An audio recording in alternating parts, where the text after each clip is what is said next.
the badly decomposed body was found stripped, bound with a 7-foot chain, padlocked and weighted, floating 3 miles off the resort.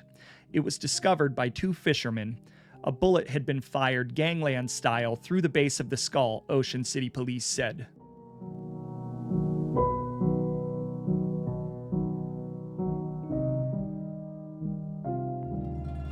The legends of America's mobs are woven into the fabric of society and pop culture. We've all seen the movies or heard the tales of these criminal organizations. Their stories of power, wealth, respect, family, greed, betrayal, violence, murder, and mayhem. While the golden age of the mobs may be over, organized crime continues to thrive, and the stories remain as infamous as ever. You're listening to the Gangland History Podcast, hosted by mob historian Jacob Stoops. He tells the true crime biographies of real-life mobsters and dives deep into the plots, subplots, and real facts behind organized crime in America. Viewer discretion is advised.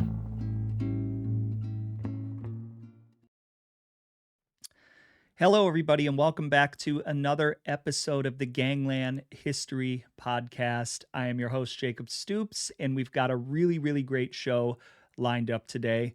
But before we get into that, I've got a few quick things that I'd just like to lay out, and I know that most of you dislike my little preambles at the beginning of most episodes, so I just ask that you bear with me. If you need to skip forward, totally understand that. We've got a lot of action in this episode today, so feel free to skip forward. Now, first of all, at the beginning of the year, I had committed to trying to produce content faster. And this was happening for a time, but it seems a greater power had other plans for me as I've gone through some health issues over the past month and a half, which have really significantly put a dent in my ability to produce content. And while I won't get into exactly what was going on, I'll just say that I'm feeling better, back in action, and back to doing research and producing more content. Now, in addition to those health issues, all of which were probably compounding factors, I'll just say, frankly, my day job, I don't do podcasting for a living. My day job has significantly picked up. And I know everybody will say, preaching to the choir, yada, yada, yada. Everybody's got a day job. And yep, mine picked up. My responsibilities increased. And also, I've said this before, but I'm a parent to 3 kids, all of which are 10 and under. So there's a lot of responsibility that comes with that, all of whom are playing sports. I know those parents out there probably understand that I'm kind of in the what I just call the glorified chauffeur phase of parenting. And there's just a lot of other stuff going on. And all of that is kind of taken away from my ability to produce content. On top of that, I have been waiting on some paperwork and have submitted a bunch of Freedom of Information Act requests, waiting on them to come back. And it has actually taken quite a long time, a lot longer than I had expected. So I know that I had promised that this episode was definitely going to be Angelo Bruno Part 3. But that's going to have to wait until I get the information that I've requested from the FBI and I've had a chance to kind of look through it and make sense of it. Now, the last thing that I'll ask is that you go on over and check out my new Patreon page. While YouTube and the audio podcast will continue to be the focus, all of my content going forward will go live on Patreon first and will be live there for several days before I release it on YouTube and the audio platforms. Additionally, and I think this is the real benefit, a lot of my content on Patreon is still going to be free. But some of the content, some of the stuff that I have trouble getting through YouTube, and some of the more exclusive stuff is just going to be there for paid subscribers only, if you're wondering why you would pay for such a thing. So be on the lookout. I'll be sure to post the link to the Patreon page in the description. Now, on to the episode. In this episode, we're going to cover mob-related hits that happened in the 1960s directly tied to the Bruno crime family. Now, some of the hits will have what I'll just call a tremendous amount of proof and evidence about, while In other cases, we're going to distill myths related to some books that are out there, as well as popular movies that you've seen. And there is one thing that is certain, and one thing that I want to really put to rest. Angelo Bruno, who he's going to be a bit of a secondary focus in this episode, certainly earned his title as the Docile Don or the Gentle Don for his propensity to be diplomatic in many situations, including his coronation as boss. However, similar to what is often said about Paul Castellano, there seems to be a sentiment amongst some in the space that Bruno was soft. I'll just tell you, that was never really the case. One thing that probably has had an impact on how people think of Bruno is the fact that after his murder in 1980, pretty much all hell broke loose in Philadelphia for the next 2 decades. And the mob related murder rate skyrocketed afterwards as you got into the Scarfo era. And I'm not just talking about increased, I'm talking about skyrocketed by about 300 to 400% if you look at the actual lists of people that were murdered during that time period. So, both things can be true. You can be diplomatic, but as a mob boss, you do have to order hits, and Bruno was no different than any other boss around the country. He was, in fact, a fairly violent guy. In this episode, in particular, we're going to speak to 11, well, not 11 hits, but 11 victims of mob related hits within the space of the 1960s related to the Philadelphia mob in some way, shape, or form.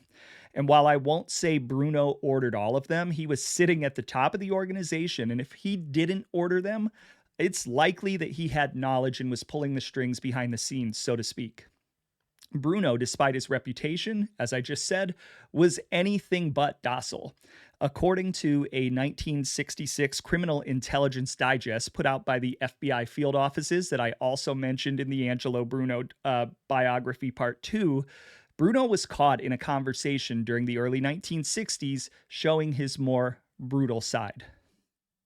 Quote, during the course of a recent conversation, Bruno tried to stress his new image by stating that he did not necessarily want to hurt people, but the professional gunman of his youth slipped out when he added that if a situation developed whereby it became essential to kill someone, he would know what to do about it and would make the final decision.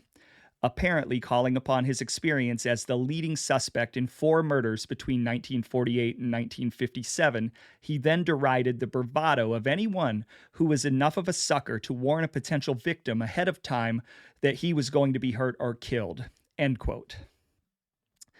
And if you listened to episode 1 of the Angelo Bruno biography, Bruno himself, as that quote just mentioned, was tied in as the actual trigger man. He was a trigger puller in several Gangland slayings before becoming the Don of Philadelphia.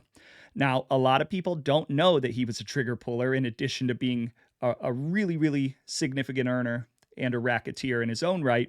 And all of that combined was part of the appeal for him to take over as boss of the family, which he ultimately became. And this is why we're doing this episode, to show the fact that under Bruno, murders did in fact occur. In his capacity as boss, while I can't really confirm with 100% certainty that he gave the order in every case I'm about to discuss, there were hits that happened on his watch, plenty of them. So one would have to assume that his okay was offered in at least some of the following cases. Now, I want to clarify that I'm not trying to put murders on Bruno, not necessarily trying to put murders on some of the names that you're going to hear. It's a lot of circumstantial evidence, as some of these hits may have just been unsanctioned, or things may have gotten out of control. They may have been executed without Bruno's knowledge. I'm just putting that qualifier out there. And therefore, they may not be his responsibility. But when you're the boss, everything falls under your umbrella, so to speak. And as a boss of Cosa Nostra, ordering murders, especially in this time frame, in this era, is a standard part of the job description and not something that really could have been avoided, especially in a place like Philadelphia. So, this episode, despite leading with Bruno as boss, is really more about the various goings on in the Philly mob in general during his era, which was supposed to be, quote unquote, less violent. So, let's get into the first documented murders of the Angelo Bruno era.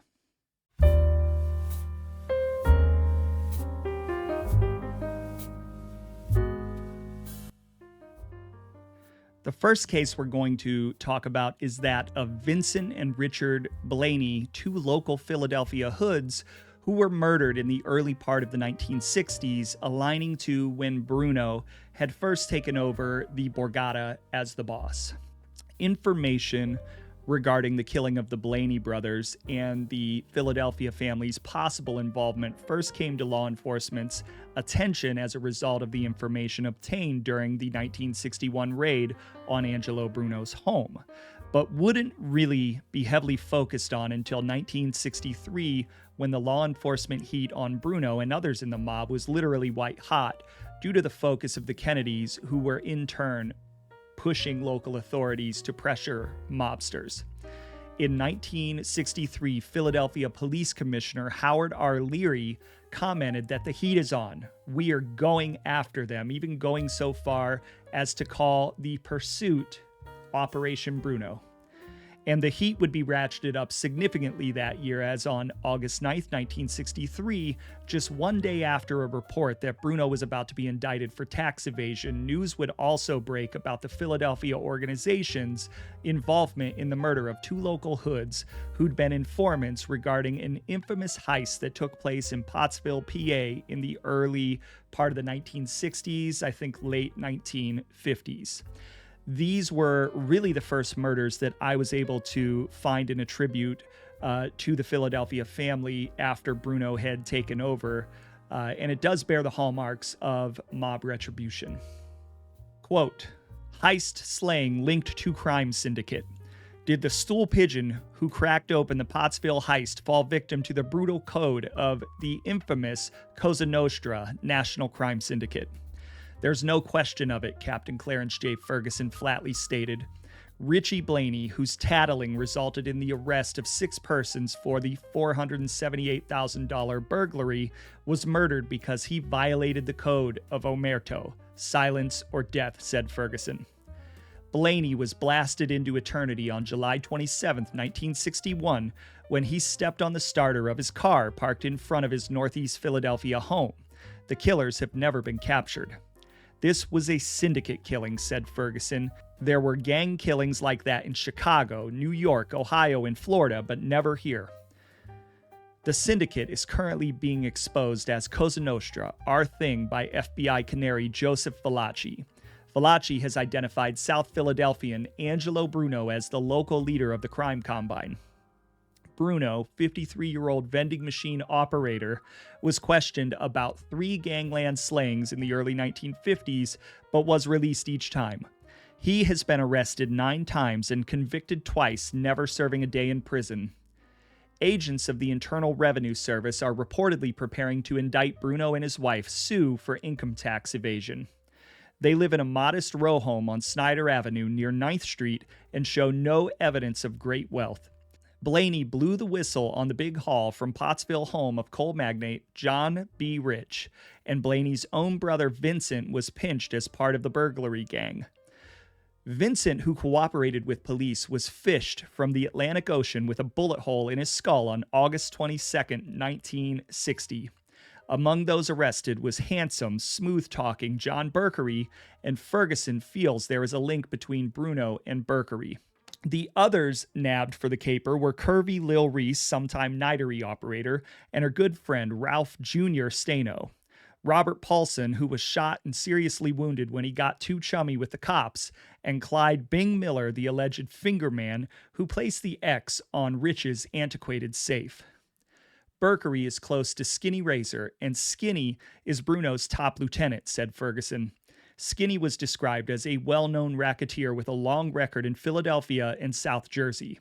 Berkery and his brother, Edward, were questioned at length by homicide detectives, as was Lil, but all were released. The homicide squad has shown no inclination to interrogate either Bruno or Skinny Razor about Blaney's death. End quote. Now, without going into the entire situation, it all started in 1959 when there had been a heist of $478,000, which is $4.9 million dollars in today's money. So, a pretty massive score from the home of a Pottsville coal magnate named John B. Rich. People local to the area probably have heard of him, while the rest of us, maybe not so much. The people allegedly involved in the robbery were Ralph Jr. Stano, who would eventually become a made member of the Bruno family, Tiger Lil Reese, who Stano would call in later life the most beautiful woman I've ever seen in my life, a man named Robert Paulson, Clyde Bing Miller, and brothers Vincent and Richie Blaney. In the year after the robbery, on August 17th, 1960, there were stories circulating regarding the beating and then disappearance of Vincent Blaney, as well as the beating, stabbing, and shooting of Robert Paulson. There were cracks in the foundation of this heist, and it looks as if at least three of the suspects in the robbery had given information to the police. That is not something you are going to get away with, especially in this time period. Quote, missing heist suspect reported beaten twice. Police are having plenty of headaches with the big Pottsville heist case, and the suspect currently giving them the most concern is Vincent Blaney, 30, who has been beaten badly twice in recent weeks. There has been a falling out among the 6 suspects since it was reported that 3 of them gave detailed statements to police. Blaney is one of those who reportedly talked. Another suspect is Ralph Stano Jr., known to police as Junior, who stands 6 feet tall and weighs 200 pounds. He is reported to be a very good give-no-ground fistfighter. It was Stano who gave Blaney the first beating, said Detective Captain Clarence Ferguson. We have the details. On the night of Sunday, July 31st, Blaney was with a Philadelphia nightclub striptease dancer. They sipped, supped, and danced at the San Suchi on Route 70 near Garden State Racetrack until around 2 a.m. The couple came out to the parking lot, said Ferguson. My informant saw a big man get out of a parked car, walk up to Blaney, and punch him silly. Then the assailant went back to his car and drove off, leaving Blaney almost unconscious in the cinders of the roadway. The dancer just stood there. Blaney is 5 feet 8 inches tall, weighs about 150. Ferguson was asked, what makes you so sure it was Stano? My informant knows Stano, he said. He recognized him. After the beating, the dancer helped Blaney into his car, and the couple drove to a motel where Blaney had a room. He went to bed and the dancer departed with his car, detectives said. Blaney got over the beating rather well, but no one is certain about his recuperation from a beating in Philadelphia at 1 a.m. on August 5th. A tipster, it could have been someone in on the beating, telephoned police. The tipster said a man is lying on the highway of Lycoming Street near L Street. Detectives found the man nearly unconscious, bleeding from his mouth, head, and body. They wanted to take the victim to a hospital, but he refused treatment. His lip needed stitching. The detectives took the victim to East Division headquarters at Belgrade and Clearfield Streets. The victim identified himself as Vincent Blaney. The detectives talked to Blaney for more than 3 hours. He would say nothing, said one detective. At 4 a.m., he walked out of the station, said the officer. Blaney hasn't been seen since, said the detective. Our job is to find Blaney before the assassins get him, said Ferguson. It has been reported that Blaney had a mind to turn state's evidence in the Pottsville heist, in which pillowcases full of currency were stolen from the home of coal baron John Rich, 66, last August. The amount had been placed as high as $478,000. Today, physicians at Our Lady of Lourdes Hospital, Camden, reported Robert H. Paulson, 24, another Pottsville defendant, is on the way to recovery. Condition fair is the report. Paulson is another suspect who reportedly talked. He was beaten, stabbed 4 times, and shot in the back. He was found in the parking lot behind Our Lady of Lourdes Hospital by 2 nurses. John Berkery, 30, of Haddon Township, New Jersey, was arrested, later held in $25,000 bail as a witness in the attack. Berkery is out in $10,000 bail as a major partner suspect in the Pottsville heist. Staino is floor manager at the Celebrity Room, a nightclub at 254 South Juniper Street. It is operated by Lillian Reese. She, too, is a Pottsville case defendant out on $10,000 bail. As the article indicated, Vincent Blaney's life didn't go on too much longer after these beatings, as just a week later, on August 24th of 1960, his corpse was fished out of the Atlantic Ocean just off the coast by Margate. It was a professional job. The Philadelphia Daily News would provide a very gruesome description. Quote, FBI agents and Philadelphia police are working to make a positive identification of the body. Ferguson said his mystery witness identified the body by an extra large front tooth, just like Blaney had. 7 front teeth were knocked out just before or just after the man was killed, a Cape May County pathologist said. The badly decomposed body was found stripped, bound with a 7-foot chain, padlocked and weighted, floating 3 miles off the resort. It was discovered by 2 fishermen. A bullet had been fired gangland style through the base of the skull, Ocean City Police said. Blaney was a key witness in the burglary of a Pottsville coal baron. Blaney vanished 3 weeks ago after twice being beaten. Pathologist Dr. Milton Ackerman said the body had been in the water 2 to 3 weeks. Nearly all the flesh was gone from the skull, left arm, and legs. The right forearm was missing. Flesh on the hand and both feet wasn't disturbed by marine life. This led police to speculate that acid may have been used to destroy any finger or toe prints. End quote. Absolutely brutal. That is a brutal description of any mob murder, but that was brutal. But when you're discovered as a rat in this life, that unfortunate end is really standard operating procedure for most mob families across the world.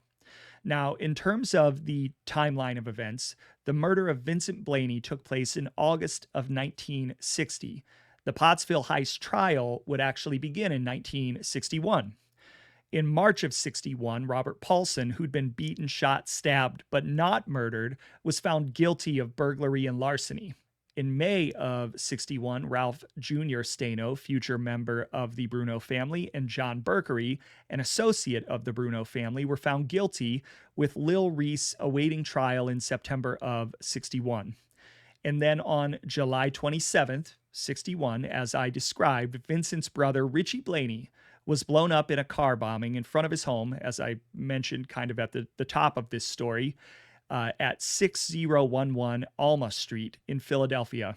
He was pronounced dead at the scene, but funnily enough, and it's not really funny, but it's a weird coincidence, it'll happen a couple of times, his wristwatch was still ticking, according to police. That's pretty eerie. An eyewitness to the blast provided the following account.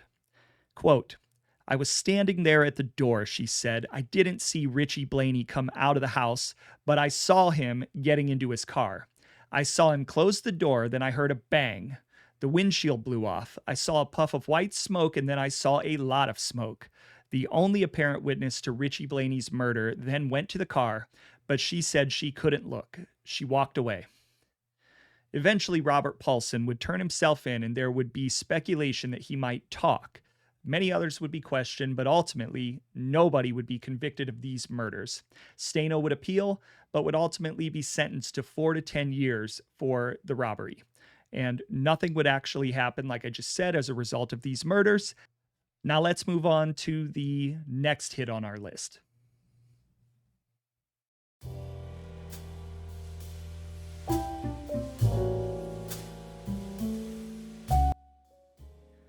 The next murder on the list is that of a man named Dominick Reds Caruso. If you've ever heard Phil Leonetti's life story, which he's been on podcasts, or if you've ever read the really compelling book, Mafia Prince, specifically pages 30 through 32, by Phil Leonetti, Scott Bernstein, and Christopher Graziano, which is essentially Phil Leonetti's life story, then you may know this story already.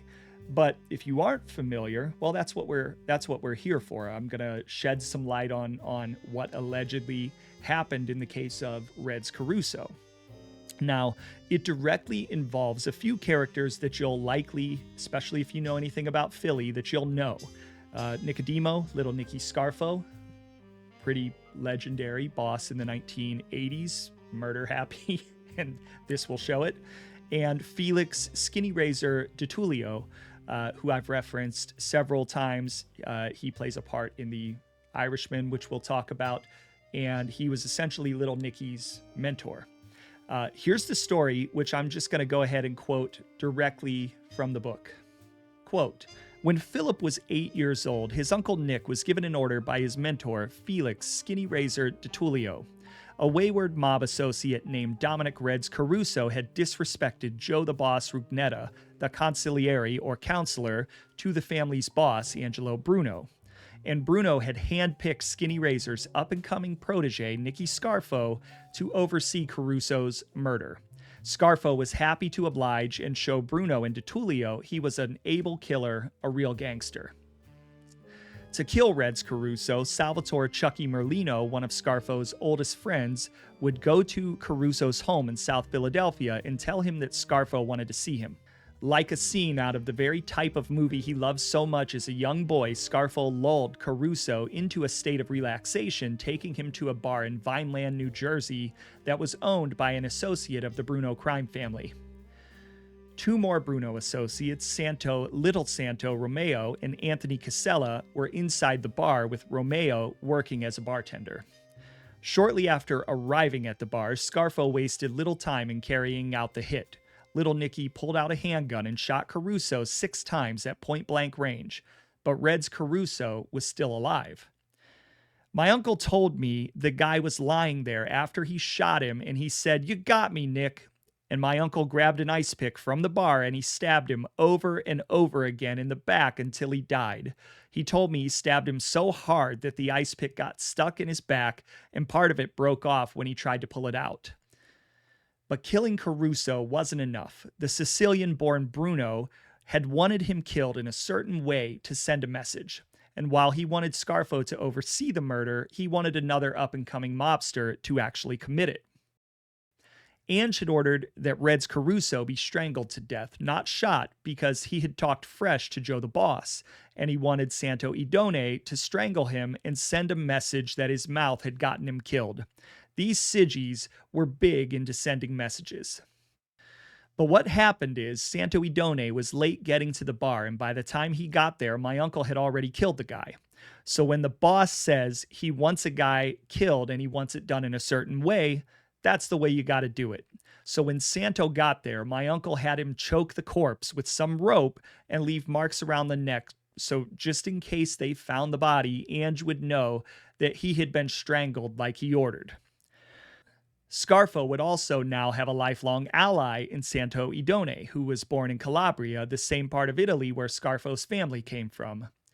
My uncle told me that Santo told him, "Thanks for covering for me, Nick. I won't forget it." And my uncle said, "You and me are Calabrese. We gotta stick together around all these Sigis." The hit team led by Scarfo would leave Caruso's dead body inside the bar as another team removed the body and moved it to another location, where a third team was supposed to dig a hole and bury the body, which was doused in lime to accelerate its decomposition. But what they did was they got a fourth group to dig up the body and move it somewhere else. So that way, the guys who did the killing and the guys who moved the body and the group that buried the body the first time had no idea where the body was in case someone flipped and ratted them out.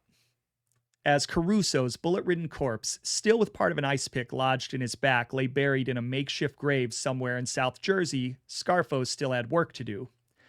Skinny Razor wanted my uncle to take the truck that had been used to transport the body back to Philadelphia so it could be destroyed, so no one could trace any evidence from the killing. My uncle decided to take me along because he thinks that he would look less suspicious driving this truck if he was with a little boy. I was 8 years old at the time. As we were driving, he told me that he had killed a very bad man the night before and he needed my help in getting rid of the truck they used to transport the body. Here I was, an 8-year-old kid, and these guys that I looked up to, they needed my help. I felt like I was doing what was right because my uncle said the man they killed was a very bad man who had broken the rules. And when you break the rules, this is what happens. This was what La Cosa Nostra was all about, the rules. I understood this from a very early age. My uncle was always talking about the rules and how you can't break them. I remember my uncle describing how he killed the guy, how he shot him and stabbed him with an ice pick, and what the guy said to him. Looking back, I didn't think there was anything wrong with it. End quote. This story is undoubtedly one of the most warped stories I've ever read in my time researching and reading about the mob. To have a small child ride with you in the commission of a crime, much less to discuss the crime with him in the manner described, a murder, is really to me pretty unfathomable. As a father of a son right around that age and a daughter right around that age, I really just can't imagine putting my children in that situation.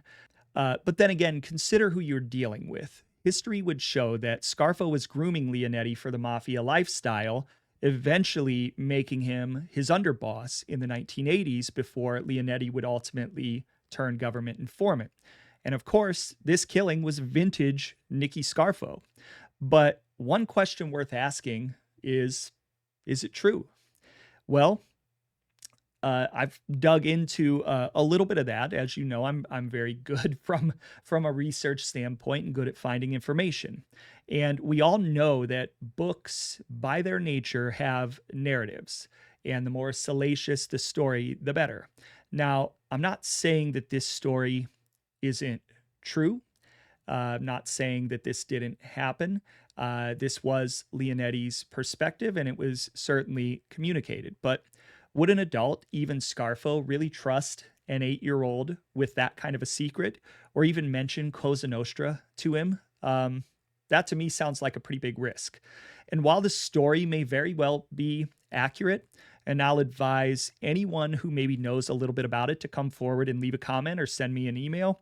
It is one of the instances of hits during the Bruno era where I really couldn't find any corroborating documentation, save for testimony from Phil Leonetti himself. I couldn't find Dominick Red's Caruso in any old newspapers. That's really a gold mine for me, typically, with finding stories.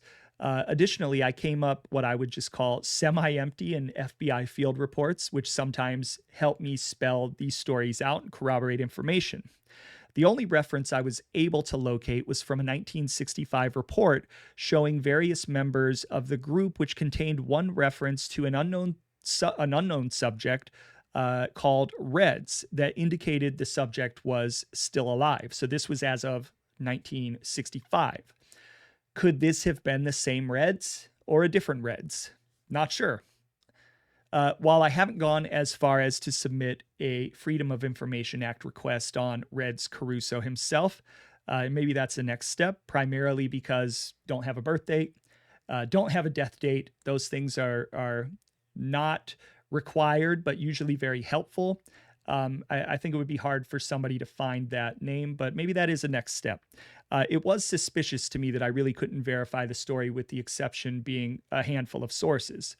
One source that I did find was an article in the Washington Post containing a Pennsylvania State Commission mob report from 1992, which cited Phil Leonetti himself, who by this point had flipped. However, this was before he'd actually written the book, and save for a few differences, the story remained mostly the same. I tend to believe the story is true, but I'll let you be the judge. Quote, in approximately 1962, when Angelo Bruno was boss, Scarfo and some associates of the family used a bar in Vineland, New Jersey area to kill a man named Reds Caruso. Leonetti learned about his murder from several conversations that he had with Scarfo and others over the years. Salvatore Merlino and Santo Idone also told Leonetti about the killing. One of the times that Leonetti heard about the Reds Caruso murder was in approximately the summer of 1986 at a meeting in Atlantic City on the boardwalk between the Enclave condominiums and the Golden Nugget Casino.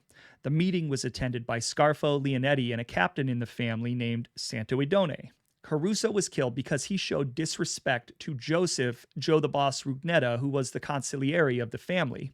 Caruso tried to shake down Rugnetta for money and also slapped him. Until his death in the 1970s, Rugnetta lived near 12th Street and Snyder Avenue in South Philadelphia. After Caruso showed Rugnetta disrespect, Angelo Bruno ordered his murder. Now, the report would provide a little more detail on where the hit took place, and maybe some of my listeners will be able to provide more about the name of the place. One thing that I did find a little suspicious was in the story in the book, while Leonetti was talking about his uncle telling him about this while riding in a truck to get rid of the truck. And in this story, which was from an earlier time frame, it didn't seem like that was the case. Now, maybe he was just clarifying certain points of the murder and hearing different things come out over the years, but that part was one of the bigger differences. Here was another quote from that particular source. Quote, "The bar where Caruso was murdered was owned by either a member of the family named Anthony King Kong Perella or a relative of his. Perella was from the Vineland area. He died in an auto accident sometime around the mid-1960s. Over the years, a few members of the family lived in the Vineland and Bridgeton area. Besides Perella, they included Joseph Joe Scafidi and his son Samuel Scafidi. For many years, Joseph Scafidi was a captain for the members who lived in that area. In the latter 1970s and early 1980s, when Scarfo and Leonetti went to the 9M bar to meet with Salvatore Merlino, they often used to see the brother of Reds Caruso there. Scarfo, who knew the brother as far back as he knew Reds, always talked to him at the bar. Leonetti did not remember the first name of Reds Caruso's brother." According to the report, Dominick Reds Caruso was reported missing by his wife on January 30th, 1960. As of this date, Caruso's body has not been found.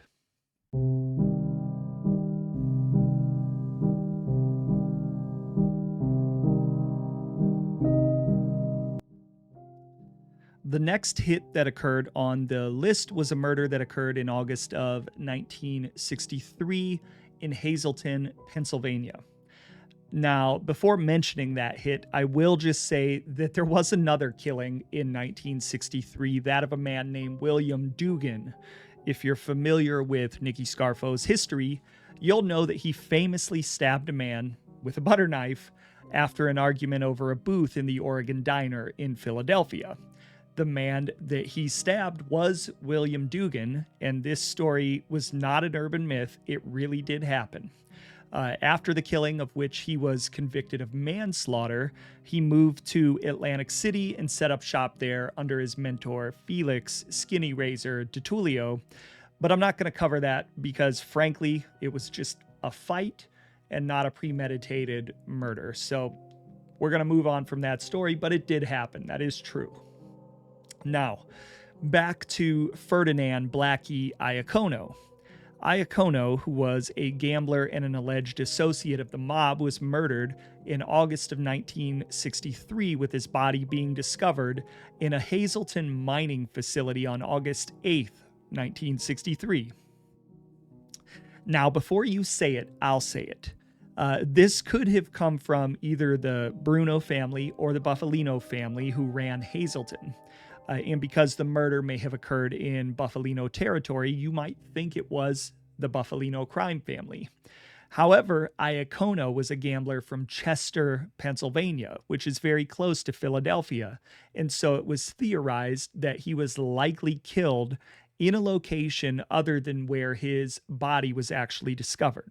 So this leans me more towards a Philadelphia hit contract, or at least a contract with joint cooperation between the families. As we know, Bruno and Russell Buffalino were very, very close.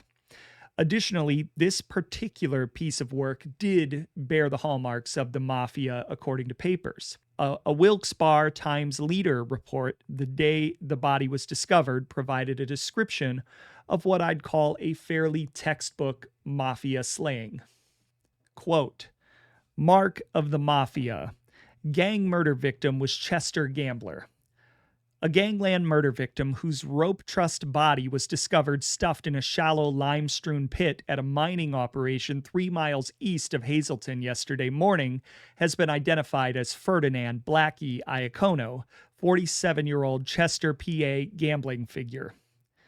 Captain Joseph McIlvaney, Pennsylvania State Police commanding officer of Troop A3 at Hazleton, stated identification of Iacono, whose address was given as 418 East 10th Street, Chester, was made at Harrisburg State Police headquarters through a set of fingerprints. The prints were taken by Corporal Ralph Cameron of the Bureau of Criminal Identification and rushed to the state capitol by Trooper J.R. Ziegler.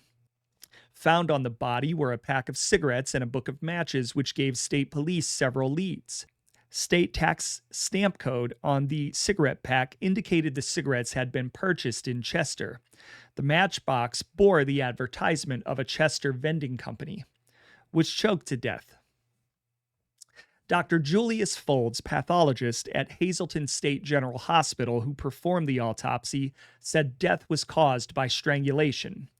Iacono's hyoid, or Adam's apple, was shattered by a Venetian blind cord which had been drawn tightly around the neck. Police officers who have had experience in such cases said the shattered Adam's apple is reputed to be a mark of the mafia. When the body was discovered yesterday morning at about 9, a yellow Piquet watch on the right wrist was still running. It finally stopped at 2:48 p.m. yesterday, police said. Iacono's body was discovered in a shallow hole underneath railroad tracks at the site of the Casa Coal Company owned by Nicholas Casa of DuPont. The 5-foot-deep water-filled hole housed scales to weigh railroad cars at the coal mining operation years ago. Ted and Michael Casa, brothers of the owner, made the discovery when they went to check on a structure damaged by vandals. They spotted the body covered in a blanket after noticing a white substance sprinkled about the hole. The feet, bound with rope, protruded from the blanket, and the body lay in about 7 inches of water. Site where the body was found is approximately a mile from the Beaver Meadows line in Cokesville, about 100 feet south of Route 29 in Carbon County. In addition to the Venetian blind cord around the victim's neck, his mouth and nose had been taped. Iacono was seen in Chester Tuesday afternoon, Philadelphia officials declared last night. The victim also had a lengthy police record, almost all on gambling charges in Delaware County. He was put in $2,500 bail for the September term of the Delaware County grand jury following his arrest on a numbers charge in July by state police from the media barracks. Police today were conducting an intensive search for a local connection in the case, assuming Iacono was murdered elsewhere and dumped at Hazleton. Someone thoroughly acquainted with the area must have known where to dispose the body, police declared. Authorities said his widow and several children survive. End quote. Now, 4 days later, after draining the pit, there were no additional clues, and though Iacono was well known and had a lengthy police record in Chester around the numbers rackets, there was no motive that was reported or leads on possible suspects. State police would say that Iacono had been arrested on a gambling charge on July 25, 1963, roughly a few weeks prior to being murdered. He had allegedly been seen attending the harness races at the Brandywine Raceway in Delaware the Tuesday before his body had been discovered. Investigators believe he was killed late Tuesday night or early Wednesday morning, with his body being discovered on Thursday, August 8, 1963.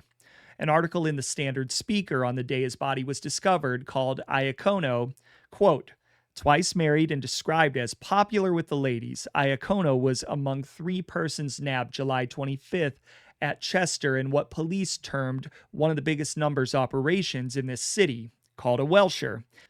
Variously described by intimates in the Chester area as a Welsher And at the same time, good-natured, Iacono reportedly was slain for pulling up lame, a term for not paying off on bets.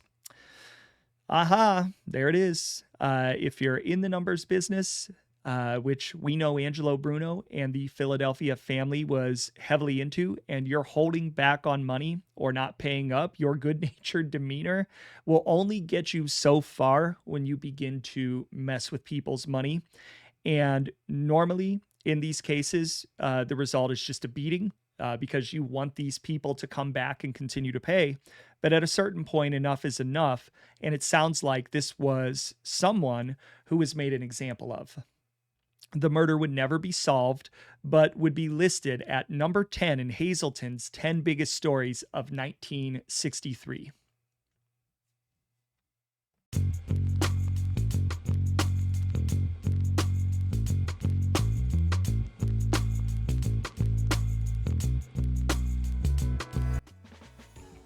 Okay, so that is it for this episode. I know at the top of the episode I said we're going to cover 11 hits.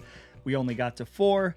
The episode ran a little bit long, but that's okay. We're just going to break it into multiple parts, maybe 2 to 3 parts. We've got 11 hits, material for 11 hits recorded. So we're just going to break it into a multi-part series that maybe we'll come back to from time to time or over the course of the next several episodes. Maybe we'll do hits in other cities because, of course, there were hits in other cities.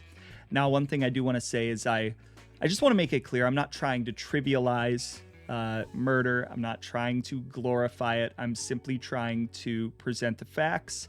Again, this started with the idea that Angelo Bruno, who I'm attempting to get the paperwork so that I can complete part 3, was not a non-violent boss, and I wanted to set out to prove that fact.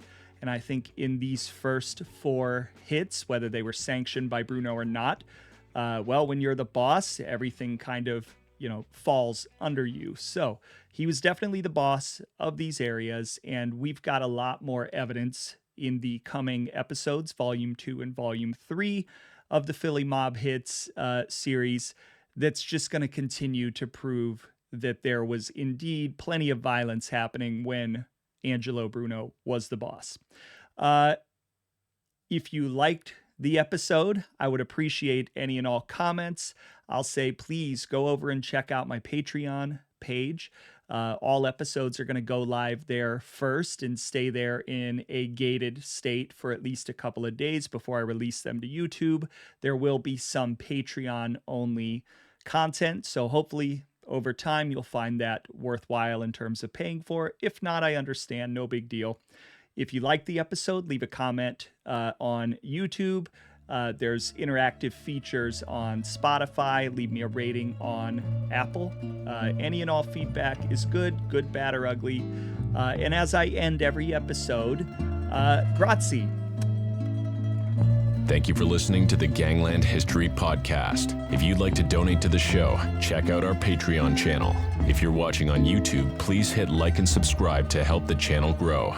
If you're an audio-only listener, subscribe via Spotify, Apple Podcasts, Google Podcasts, or anywhere you get your podcasts. Until next time, don't forget to keep your mouth shut.